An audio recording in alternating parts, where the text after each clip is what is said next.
now that we've been able to pre-populate the form, we need to actually get the updated value into the database. But we've got to be careful, because right now, if I hit Jared Golf, guess what would happen? It would be another insert. If I click Chris Secor, guess what happens? Another insert. So we need to make sure that the database gets updated. And just to show you what the update statement is, let's say, see line 10 here? Let's write an update for that. So we're going to say update students. We're going to set full name to equal, let's get another quarterback here. Mitchell, I will do Tom Brady. What the heck? Update, set full name to equal Tom Brady. Gender to equal male. Year in school to equal senior. And comments to equal I am the best. Where ID equals 10. Also, by the way, guys, I don't really like the Patriots, even though I'm from Boston. Winning gets old. So when I click go, now we have update student, set full name to be Tom Brady, gender male, where ID equals 10. Now if I go to my database, we should see 10, Tom Brady, and there you go. So that's an update statement. So all we have to do is make sure that we somehow send a message other than register. Because right now, if the post is register, then we insert. So what I'm going to say is I'm going to have a value here. We're going to call this a variable called status. Okay, so we're going to echo scalar status. Now, status isn't defined yet, but I can tell you up top we should have status equal to register. Okay, so that when we hit refresh, the value of the button is still register. But if we hit edit, then it should be equal to update. So what we're going to do is if is set edit ID, the status in that case would be equal to edit. So now when I hit refresh, look at the button. See it says edit? But if there's nothing there, we have register. So again, click edit. Now the value's edit. So we'll also need a way to get the user back to ad mode. So what we're going to do is say with a link here, we're going to do echo, and we'll add a link, ahref equals registration.php, like that. And I'll just say click to go back to ad mode, like so, okay? And then we'll do a break tag just so it doesn't interfere with anything. So now watch, if I hit refresh, click to go back to ad mode, I go back to ad mode and now we're in register mode, see? Edit, click to go back to ad mode. But now I've made it communicate with what mode I'm in. So I'm click to go back to ad mode, edit, click to go back. So we're going to keep an edit here, right? And now what happens is when we click edit, nothing happens. So we're going to follow the same logic we did with the insert. I'm just literally going to copy this. So we're going to say, okay, if post is submit and post is equal to edit, then we're going to run this. Okay, so what I'm going to do is say, okay, update students, set full name to equal scalar full name, just like what I just typed, gender to equal scalar gender,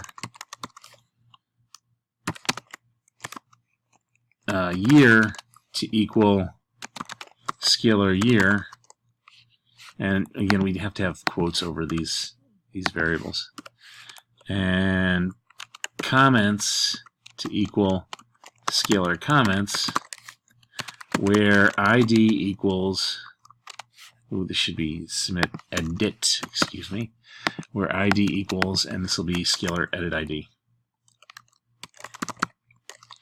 Okay, so one of the things about this right now, and I'm going to echo out this statement so you can see what I'm about to do, is when I have the register, you see how it went empty, didn't it?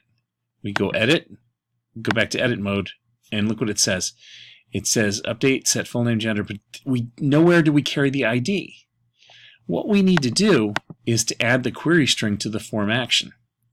So what we're going to do is inside the form here, we are going to open up PHP, and we are going to echo scalar edit ID, just like that. But we need to have the query string, edit ID equals. So if we have that edit ID, we can actually append it, okay? But that means we have an edit ID for the registration. So what we should say, hear me out here, is just write a complete block of code, like so, that says if is set scalar edit ID, then echo edit ID. But we're going to echo the query string. Okay, so echo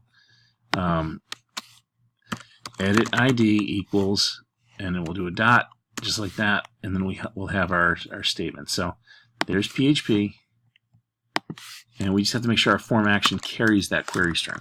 Okay, so if is set edit ID, let's echo out edit ID with that value. So let's go ahead and save it and see if we've... Okay, so here's the edit ID, and I need to make sure that the form action has that value appended. So you see here, there's actually a carriage return. We can't have that. It's got to be perfect. So what we're going to be doing is you're going to do something else. If you recall from the first couple weeks when we did superglobals,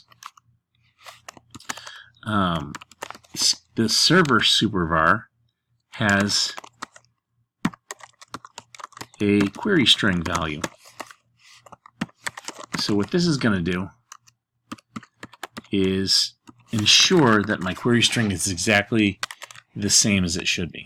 So when we're in edit mode, we should have the edit button still pass that value. So if I hit refresh here and then hit submit, now we've got edit ID 11. Let's say I go to Chris Secor here, or edit Tom Brady. Tom Brady's 10.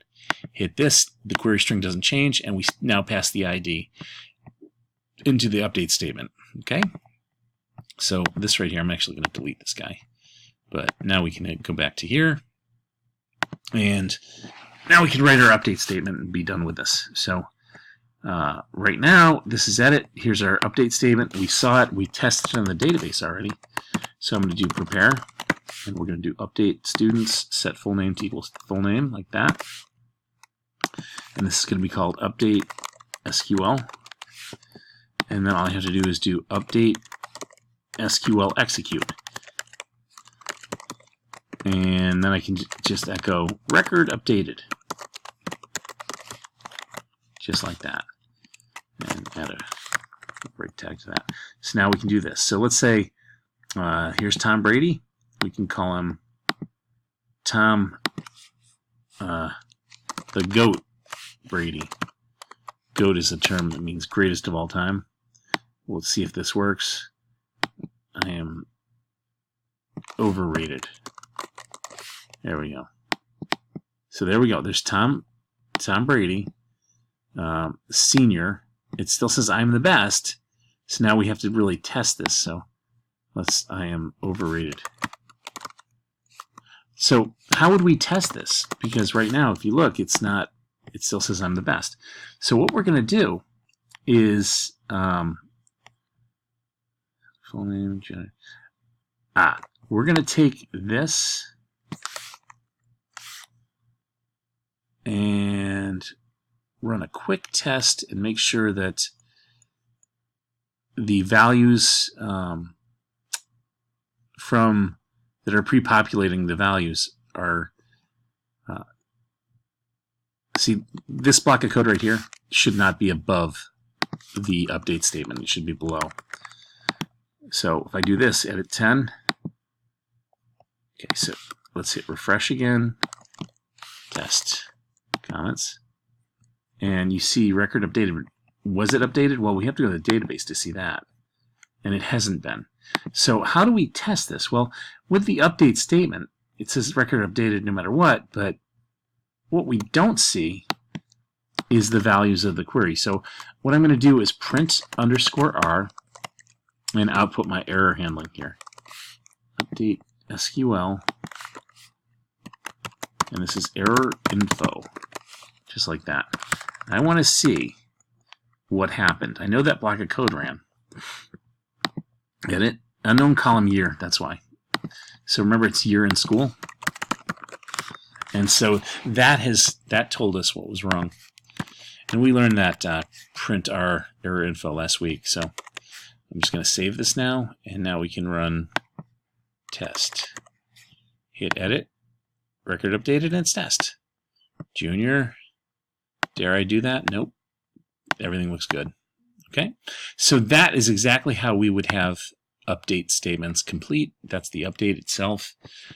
Just to reiterate what we just did, we had pre-populated the text fields. Then we found a need to communicate the button, the text button here, to show that we're in edit mode. We can click to go back to add mode, and the update statement itself is what's important. So I'm updating students, setting full name to be equal to the new full name, gender to be equal to gender, and school to be year in school to be equal to year, comments equal comments, where ID equals edit. Now we've got one more thing that's a little bit weird here. We've got duplicate code. You see this right here in the submit condition for registration, and we've got it right here too. So let's remove one of them and just simply put the values up top. And now we've just removed 4 lines of code and been a little more efficient. So that, my friends, is CRUD.